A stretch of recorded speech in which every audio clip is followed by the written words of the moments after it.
Alright gentlemen, I am sorry for the wait. We are max prestige with the sniper, and we are going to go through all of his new weapons, his new builds, and as well as his prestige ranks, the order I think you should take them in, and just the way that I went through my levels personally, and just, you know, what got me through on my early level stages here. So we're going to start first with the prestige ranks and what order you should be taking these in. Okay, so we're going to get straight into the prestige ranks with the sniper, and he does really have some great ones.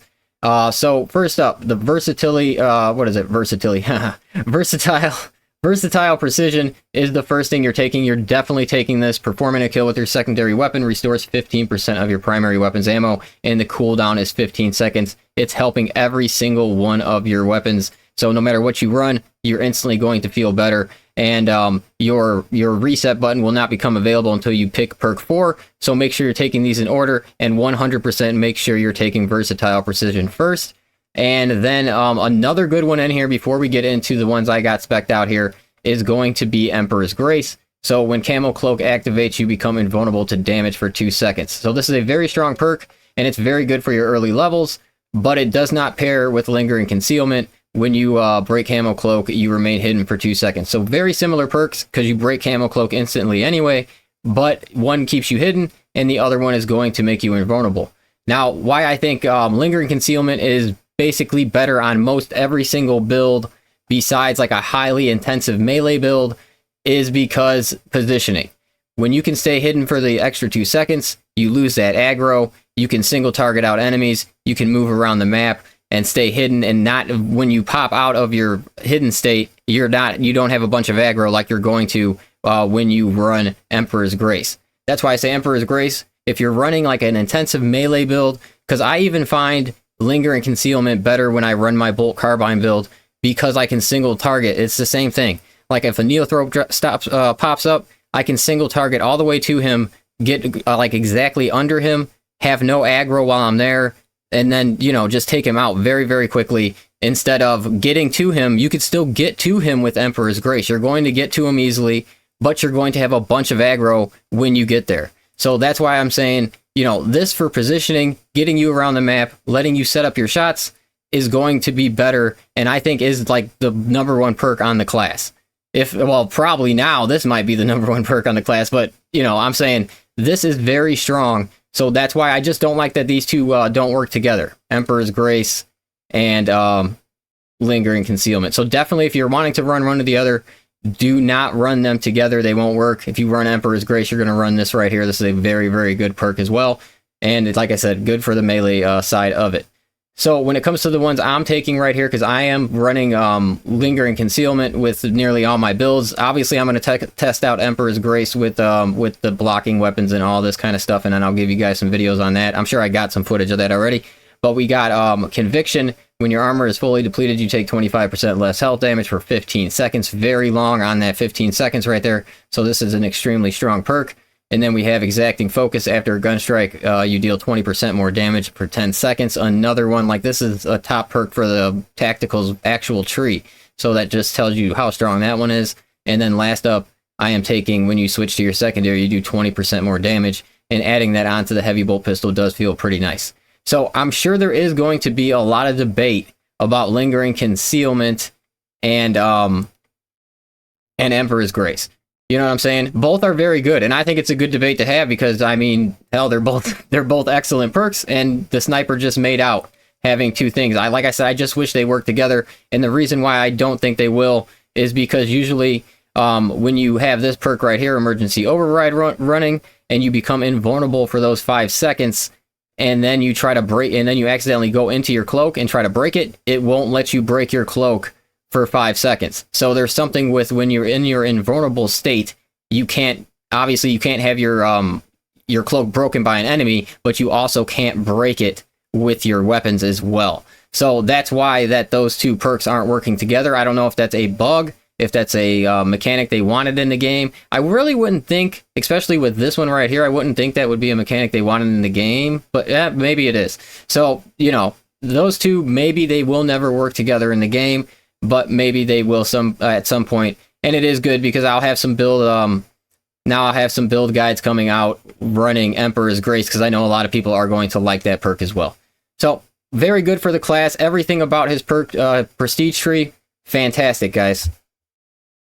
Okay, so from there we will go into our new weapon here, which I do think this is probably the weakest build on the class, but with that being said, it's strong enough to do absolute, and it still feels nice, and it does offer you the most base headshot damage available on the class, but I'm assuming just in the game, you're going to get 60% headshot damage if you run this build right here, and then obviously if you don't want to run this team perk with the headshot, you could take the that other team perk that gives you 10% ability charge every time you get a headshot kill. The reason I'm taking this headshot, I felt like in absolute, I needed this to make this gun feel strong enough in the game to get me through to where I didn't feel like it was a detriment to me. You know what I'm saying? With this setup right here, if you're hitting your headshots, it's very good and your time to kill is not bad at all. So this is the build I'm recommending, but I do get if you have to drop down and take that team perk, and it still feels okay with the 50%. You know, obviously 50% is still very strong. It's just the gun in general isn't quite strong enough yet. Like, it feels a lot better than it does on the Vanguard, but even the sniper's perks aren't quite there to make this gun feel like powerful. You know what I'm saying? Like a super powerful, but I'm telling you, it can get you through absolute, and I had a lot of fun using it. And I do think it is like one buff away from being very strong. So if this gun gets like one more buff, either in headshot damage or in base damage, there's a good possibility that this is going to creep up on a lot of other guns that are in your arsenal right now. So hopefully that day comes, and then this gun will become very strong on the class. But I'm telling you right now, level it up. It's a lot of fun to use. It's the only burst gun in the game. It does break your cloak extremely fast, so that is very nice about the gun.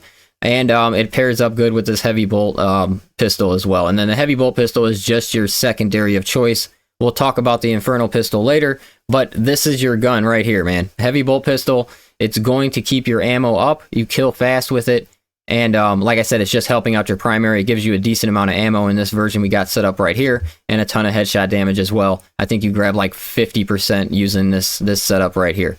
So, you know, a lot of headshot damage just between both of these guns. But when we're going up to our next build here, you already know the Lost Fusil. I'm going to make a separate video on this gun just because there is so many different build variations you could have.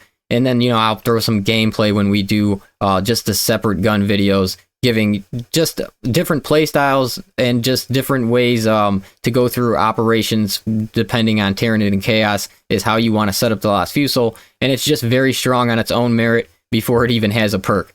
So how I'm setting mine up, this is basically how I like to run mine against Tyranid enemies. We're going to grab the 15% quick charge here, and then we're going to drop down. We're going to grab the 30% radius, and then I think we're grabbing about like 20% headshot damage, and I think 20% ammo, and 10% base, and 10% terminus damage is what we're grabbing on the Lost Fusil. It feels nice against Tyranids right here, and like I said, keep an eye out. I'm going to have a lot of build variations for all these guns coming soon. And then, like I said, heavy bolt pistol, you're going to keep your ammo up so much better on this Lost Fusil now. And yeah, the gun feels really nice, as it always has. One of the top tier guns in the entire game, but one of the best guns that feels really, really good now. I made a huge improvement with the ammo perk that you have available on your prestige perks is going to be the sniper bolt. It feels fantastic. It's felt really good since they patched it in like 5 or 6, whatever patch that was, when they really ramped up the fire rate and the damage on this thing. But now with your ammo, and then I still run this restoration to keep my ammo up 50% every time I reload. And yeah, I'm not having any issues with ammo. Fire rate's fast. I can break my cloak pretty quick and, you know, get back into it fast as well. So this gun feels really good. I do suggest running in with the sniper bolt through some of your levels. They feel, it feels real good. This and the Stalker bolt, the same exact thing. Keeping your ammo up with both of these guns just makes a huge difference, and they're just, you know, they feel that much more impactful throughout your operation now. And then we're going to talk about, obviously, most of you guys know this is my favorite build basically in the entire game right here. And when I got the bolt carbine on the sniper, this is how I'm setting it up. The main change we're making is going to be our signature perk. If you can go without the survivability perk right there, this nade perk is extremely strong on the bolt carbine, because every time you get a headshot, your fire rate is so fast, it's automatically going to be 3 hits, and you're going to get nades every 30 seconds. So, you know, nade wise, nobody can keep up in their nades better than the sniper with this build right here. And this also works very good with the Instigator, because the Instigator is a burst gun and it bursts 3 shots. And, you know, so you get 1 headshot, it's going to be 3 consecutive headshots.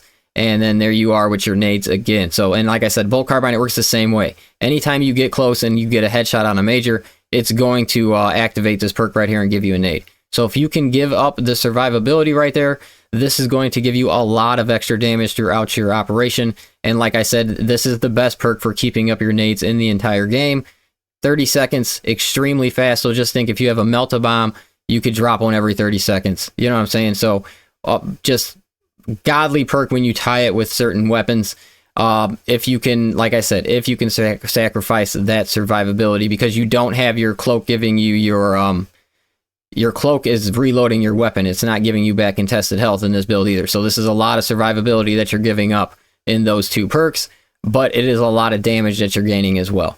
So, you know, I think it's worth it. But if you have problems with survivability, then you just switch back and you will still obviously be doing a bunch of damage. Talk about your other new weapon, the Inferno Pistol here.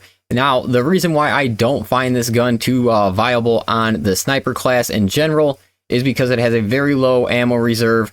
And now with your new perk to where you are filling up your ammunition with your secondary weapon, this is going to overall just give you a lot less ammo for your primary compared to like the heavy bolt pistol, or I think even probably compared to the regular bolt pistol.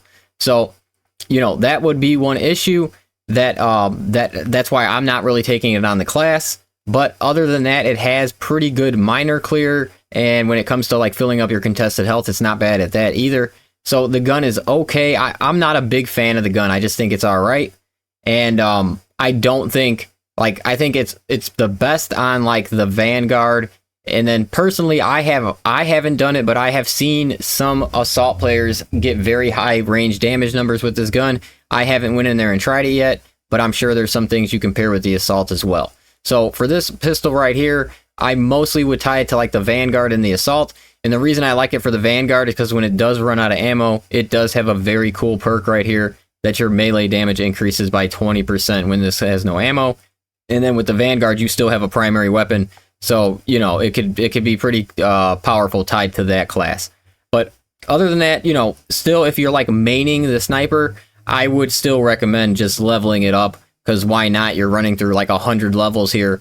Go through, throw it in as your secondary. When I would do it like when you're at higher levels, just so your primary is a little stronger, and you know, you're working in some of your perks with your primary guns, and then you won't really notice the lack of ammo as much. It'll kind of just be like how you were playing before you had the prestige perk that gave you the ammo. And like I said, this will still get you some ammo back. It's just not going to get you nearly as much as like the heavy bolt pistol. So that's why I do recommend this. For definitely level this gun up first. I'm telling you, it's going to feel fantastic. And then this is more like a novelty piece on this class. I really don't think it's going to be worked into many builds to where it makes your build actually better. But like I said, overall, it does deal with minors pretty good. And, you know, it's like a mini Melta rifle in your hand. You know what I'm saying? Just not as powerful, obviously. But even at 13 firepower, I found it weak against like majors. And it wasn't doing good boss damage or anything like that. So, you know, overall thoughts on the gun, not extremely happy with it. Hopefully they can fix it up some, because the tree's all right. You know, it has some okay perks in it. And like I said, this one is like the motivated melee. Hopefully they add that to more guns, honestly, because that's a cool one to have. So overall, when it comes to the sniper with patch 7.0, huge power gains. Some of the top in the entire, out of all the classes, honestly. Him and the Bulwark, I felt, were the top 2. And just the perks that he got. And this one, like I said, this is literally one of the best perks that he has in his entire tree here. You know, basically almost unmatched besides the Bulwark. So it feels really good to be the sniper right now. Everybody, you're going to go through whatever difficulty feels best to go through your prestige ranks. And honestly, right now, with how the sniper feels, you could use all of his guns. And obviously, whatever gun you've been maining the most in the game, when it comes to this class, I think that's the gun that is basically going to get you through get you through your levels the fastest, obviously, because you're just going to be comfortable with it. Even when you have no perks, you're still going to be comfortable with it. So that's just basically how it's working on this class. All of his guns are extremely viable right when you get this perk, and this is going to be the first perk that you get, so you're just going to instantly have it right when you start, and then you could use any weapon of your choice. For me, I went through a lot with the Bolt Carbine and the Lost Fusil. I ran all the guns, honestly, and the Instigator because I wanted to try it out on the class. So with him, I would just go switch it up a lot, level up any guns that you haven't. Heavy Bolt Pistol is extremely important to level up. Oh, and then we did not even talk about, let me just break into the combat knife really quick here, because there is a very important perk that you do need when you are the sniper. So you want your Shadow Stab, but now you can also get your Shoulder Bash. And when it comes to your Shoulder Bash on the sniper, this is your best melee for breaking your cloak. It breaks your cloak the quickest. Nearly, you don't have to leave your cloak. Like, it breaks it that quick that it's definitely recharged in like 2, maybe 3 seconds tops. So very, very quick when it comes to breaking your cloak. And this is definitely how you want to set up your knife when it's coming to the sniper in patch 7.0. You're going to grab your Shadow Stab, which Shadow Stab took kind of a hit because Shadow Stab's beginning stab does not break your cloak anymore, which, that's unfortunate because you were able to break your cloak but still stay in your stance for 2 seconds if you had Lingering Concealment on, and now that doesn't work as good as it did. But the Shadow Stab itself did get a buff from 100% damage increase to 200% per 1 second, so I think that's probably why they changed how that works. But overall, knife feels really good, and if you set it up this way on the sniper, I definitely believe this is the best route to take. But yeah, now I think we're done. So I really do appreciate you guys checking out this video. I'm going to have a ton of content coming out, for every class, but even, more content for the sniper here. This is my main class, so I will have a lot of videos coming out going through the weapons and giving you guys a lot of different weapons variations coming up very soon. So thanks for checking out this video, and I will catch you on the next one.